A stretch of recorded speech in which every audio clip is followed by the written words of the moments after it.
Thank you and congratulations to all of you. I'm not sure if everybody in the audience knows how you work, Mike, your process. So maybe we can just say a little about that. You start with no script and you work with your actors to create the characters and the situations. But there must be something, an initiating idea or a basic premise at the beginning. I'm wondering what it was in this case. It's not a question with an answer, really. I mean, the truth is that in the way that painters paint and novelists write novels and poets write poetry, etc., we make these films of mine, and this film is no exception, by embarking on a journey of discovering what the film is on the journey of making it.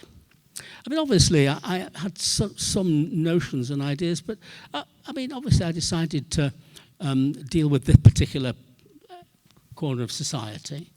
But I had I have ongoing preoccupations, which you can see in various films. So I can't really talk in the pitch language, the Hollywood pitch language of what the idea was as such. There are lots of things. But yes, I get together a group of actors. I work individually with each of them to find and create a character. They can talk about this. The real main thing that then happens in a long period before we get to the shoot is to bring into existence the world of the characters, their relationships, their backstory, they're going right back to the beginning, etc., etc. But the real issue, the real job is shooting the picture. And what I do just before we start is to write a very broad scenario, and which is only there to help me to structure it a bit and to help us to plan it and so on.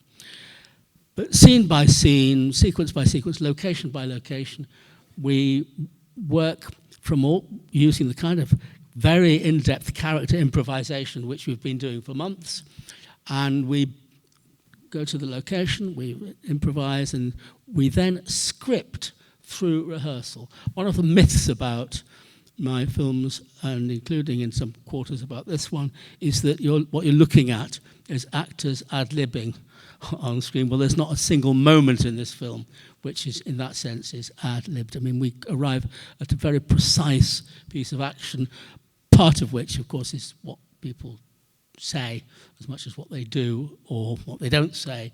It's very structured and precise, and I hope I can say in cinematic terms, classical in its construction. And apart from the only other thing I would say about, in answer to your question, is that it's not just about what the actors do. It's a great collaboration between actors, production designer, costume designer, makeup designer, cinematographer, and everybody else, basically. In order that we're all on the same page, talking the same language, creating the same world in a completely detailed and organic way. How long was the process of preparation and rehearsal in this case? 14 weeks. Wow. Shorter than... that you were in prison for 14 weeks. That is relatively short for you, isn't it? It is short, yes. I mean, to some degree, these things are, to a great extent, in fact, they are defined by the budget. And it was quite tight on this. Marianne, so this is your first time working with Mike since Secrets and Lies. Yes. Except, although we did talk about this, you did actually compose the music for one film in the interim, Career Girls. Yeah. Thank you. And a very fine score. Yes. It is. So what was it like to return to the fold? It was amazing. It was, God, I mean, after working in a very different way for a long time, to go back to where it sort of started. When I first worked with Mike, it was very close after leaving drama school. And so, you know, there was still this sense of adventure and exploration and, you know, pushing things out and wanting challenges. And then you sort of slip into the conventional way of making films and telling stories. And I was very hungry for this type of experience again. But then at the same time, you can't unknow what you now know. So it was about really being brave again and being bold and trusting, you know. What I realized working with Mike is that, God, I really trust him, you know, to take care of me, to make sure that I'm not going too far, you know. And so, yeah, I hope that answers your question. It was wonderful. Could you tell us a bit about the process of creating this very layered, very difficult character? Trade secret.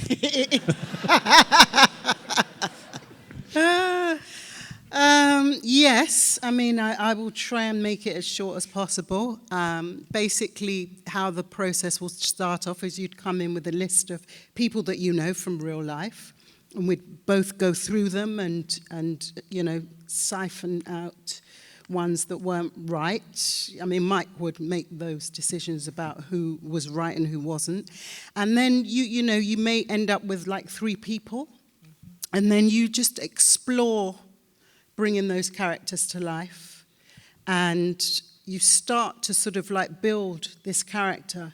You would start from their first memory and go right up to the age that they are when you see them in the film.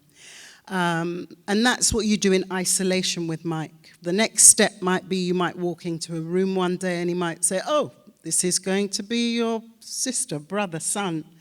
And then you start again trying to build a parallel history with that person. So it's very detailed, which is important. It's important that the characters know where they grew up, for example, what school they went to, you know, who were their neighbors who lived across the street, what buses took them there. I mean, that's how detailed the character building is in this process. But of course, it's important that, I mean, we began with the 2 sisters, because that they obviously precede the husband and the son and the other daughters.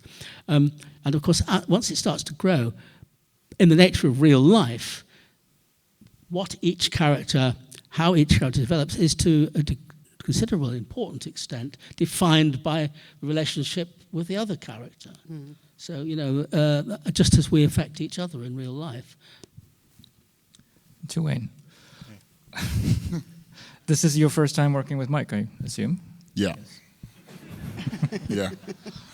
I'd like to hear how you created your character with Mike.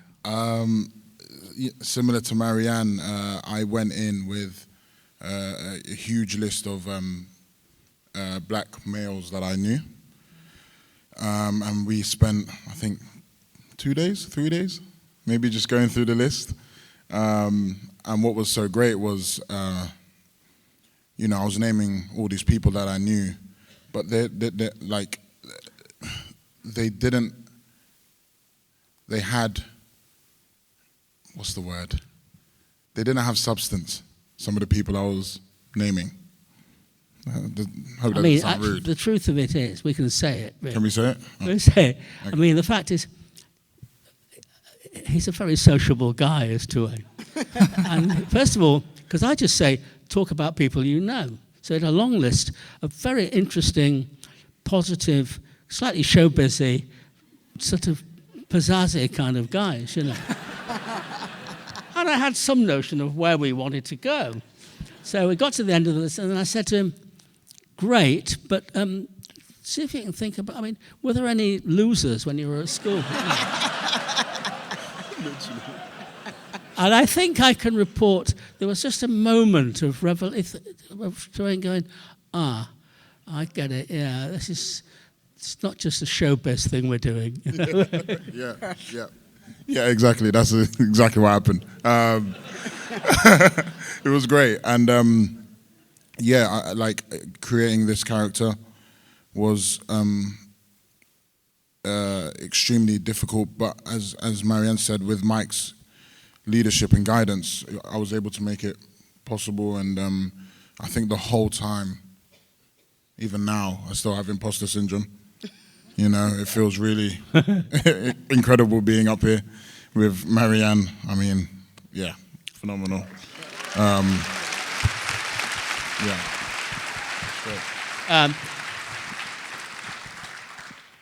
I've been in this business for a very long time, and I think I could say that you ain't seen the last of Tuwaine Barrett. Yay!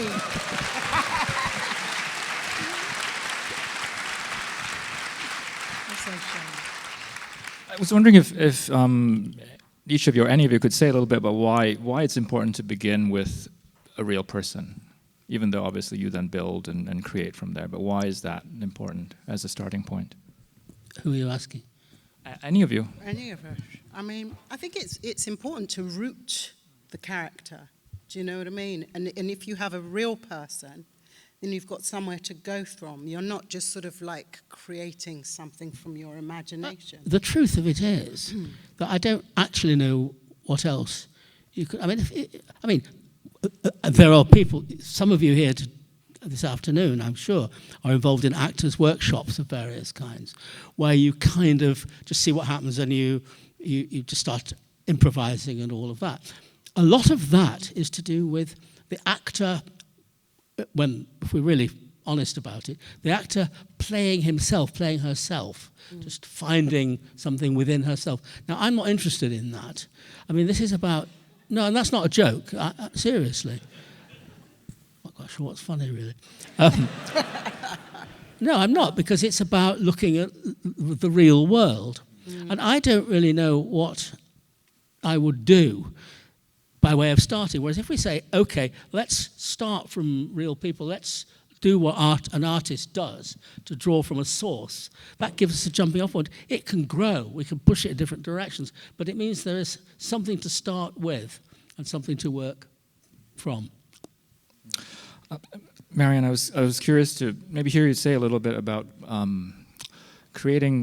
figuring out the physicality of the character, Pansy, because I mean, she's obviously very verbal, but it also is, it's such a full body performance in some ways. There's something very distinctive about her personality, about her physicality. Yeah, I think that all the layers that we put on in terms of, you know, her pain, you know, her background, the way she moves through the world. I did little exercises where I would sort of like go to the supermarket as Pansy. No one got hurt in the process. But it was just interesting to see how, if you don't want to come into any contact with anyone, do you know what I mean? How you move. Do you know what I mean? She was tight. So it's like just moving through space in a tight way, where you look, you're looking out for people to say something to you, do something to you. Do you know what I mean? You're always get ready for a fight. So I think just those exercises were very useful to create Miss Pansy. Well, another aspect, I think, Mike, you mentioned your production designer. I was curious about, you know, Pansy's home. And the discussions that the two of you had in terms of designing this very kind of barren, sterile space. Susie Davis is the production designer and very versatile. I mean, apart from anything else, she's done very different kinds of movies. We did what we always do. We shared with her the kind of world we were talking about, the background, the culture, and so on. Actually, she started to put things in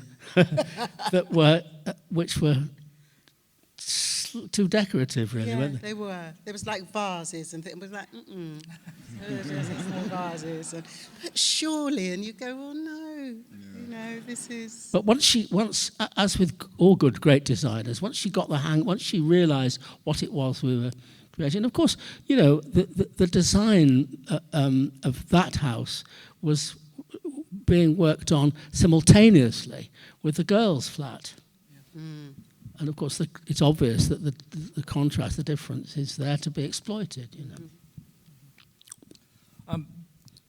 I'm curious about, Marianne, you talked about just the pain of the character, and I think anger also is a defining quality. And the film, in a way, kind of asks, it poses the question, or it begs the question of why Pansy is this way. And I think what's interesting about the film is it doesn't ever really answer that question, but perhaps it gives you some hints. And I'm wondering was it important for you as the actor to know where the pain came from or not? Oh, yeah. I mean, as the actor, I knew where the pain came from. And so it was, to play that was easier. I think that, and also I have to add that in the way that we work, the actors don't know what the actual story is going to be. We don't know any of the scenes that don't involve us.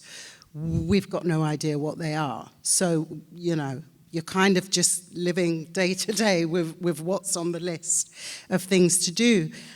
This has come up quite a lot with there not being some kind of resolution, and I think that's beautiful. I think that it allows the audience members to go away and decide, make up their own mind. We very often don't know where people's pain comes from. If you get accosted in the supermarket, you might think, God, bloody hell, what's wrong with her? Do you know what I mean? Or that guy's got a problem. But you're not sort of like, oh, there might be a bit of OCD there, or, he might be bipolar, or we don't do that. We just say F off, or, clutch our pearls and move away. And I think the movie's great in that way of just sort of going, there's something wrong with her. I must say, I absolutely object to directors or anybody talking about explaining the film you've just seen, because I don't want to do that. No, I think it's very boring. So if you're going to clap at this moment, please do. That's terrible. I've sat at film festivals, to digress, I've sat at film festivals through any number of directors explaining in detail just what you've just seen, or worse, explaining in detail what you're just about to see. However, we digress. I don't think I only want to say this, it's not absolutely entirely true that there is no explanation in the film, because there is the cemetery scene. And I think what happens there, and subsequently in the direction it points in, is important, and that's all I would say. Okay, one last question. Mike, in your introduction, you mentioned this question after the screening of Naked, which obviously has stayed with you for 3 decades, about Johnny and whether he's still alive 24 hours after the film ends. I'm not going to ask the question about what happens 24 hours after this film ends, but I did want to ask about the ending and choosing to end on that note of sort of openness, ambiguity. Do they? Don't they? Will she? Will he? I hand it over to you. Yeah.